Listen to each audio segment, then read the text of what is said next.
super important because eventually you have to turn to the side, be it the bodybuilding stage or the Chippendale stage. Eventually you have to be this way. And if you disappear, it ain't nothing.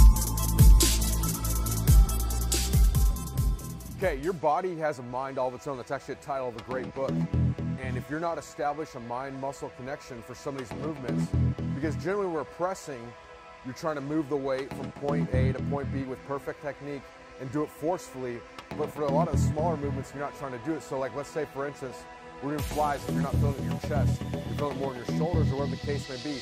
A simple technique I have to correct that is by isometrically flexing your chest for 6 seconds before you do that movement. So for all you bodybuilders, take note of this. If you're not feeling your chest, you want to flex it.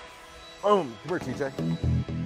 So just go like that, like flex your, here's an elite level bodybuilder. He's gonna flex as hard as he can for 6 seconds, then relax, then he goes and does the movement. So what that does, kind of like primes you for ahead of time.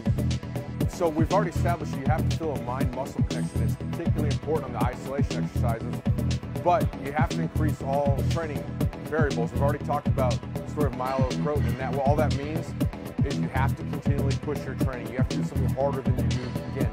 It's progressive overload, be it you do more volume, be it you do another set, another rep, add 5 pounds to the bar, shorten the length interval, shorten the rest interval. I mean, you can buy like 3/4 pounds plates on Amazon and put them on a magnet and a dumbbell, throw it in your gym bag. There's always little ways, and it doesn't have to be a huge jump. Don't think 45s and 25s. Think micro progressions. Very, very small step. The journey of 10,000 miles. Bring it out like a front. There you go, right?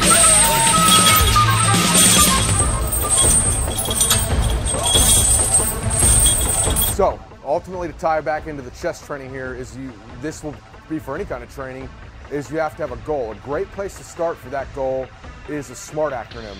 So it stands for specific, measurable, attainable, realistic, and on a timetable. So if you want to have your chest grow, you don't say, I want a bigger chest. You would say, I want my chest to grow 2 inches.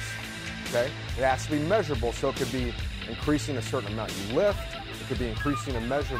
It could be actually increasing the measure. But it has to be something quantitative that you can actually measure. Okay, attainable. So right now, if it costs say 5 cents to get out around the world, you can't afford to get out of the parking lot. Don't try and set a goal to make $1 million next year. You know, if you're benching the bar, you're not going to bench 500 next year. It has to be attainable. Realistic, again, it sort of goes back to that. It needs to be it has to be realistic. So if you want to, squat 1,000 pounds and you don't have access to a squat rack, that's probably not realistic. On a timetable, a dream without a deadline is just a dream. A dream with a deadline is a goal, and that's on a timetable. We're always adding content, so make sure you subscribe to our YouTube channel so you don't get left behind.